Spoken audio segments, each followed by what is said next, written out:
Nagkita-kita kahapon sa tinawag nilang Duterte Street sa The Hague, Netherlands ang ilang taga-suporta ni dating Pangulong Rodrigo Duterte. Sumama sa kanila ang ilang abogado ng dating Pangulo. Mula sa The Hague, Netherlands, balitang hatid ni Marisol Abduraman. Wala mang hearing noong Miyerkules para sa confirmation of charges sa kaso ni dating Pangulong Rodrigo Duterte. Tuloy ang pagtitipo ng kanyang mga taga-suporta.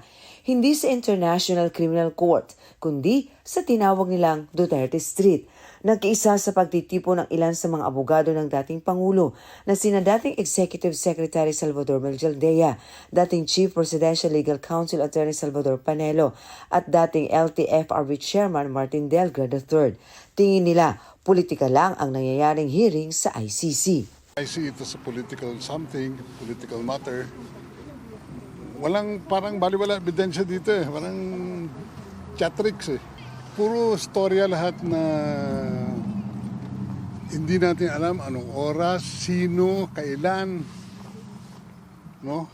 Walang sufficient definiteness. Pagdating naman doon sa mga representative of the victim, it's all rhetorics. It's all rhetorics. Walang not a single piece of substantial evidence because that is the basis of the ICC to determine whether there is substantial evidence to confirm the charges. Wala po. It's all a rhetorical narrative. There is nothing to debunk. They have not proven their charges against the accused. So what is there to debunk? The accused is presumed innocent until proven guilty. The prosecution has the burden to prove its case. Kabilang din sa mga dumalo sa pagtitipon ang ilang Pinoy seafarer. Sinamantala rin nila ang pagkakataong makapunta sa ICC Detention Facility habang nakadaong ang barkong kanilang pinagtatrabahuan sa port ng The Hague. Ay, syempre gusto po naming ma-witness yung pakita ng support kay dating Pangulong Duterte. Hopeful po kami na makalabas na siya. So happy naman kayo na nakapunta kayo?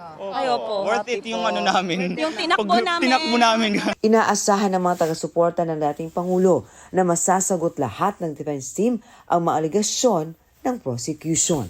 Mula dito sa The Hague, Netherlands, Marisol Abduraman para sa GMA Integrated News.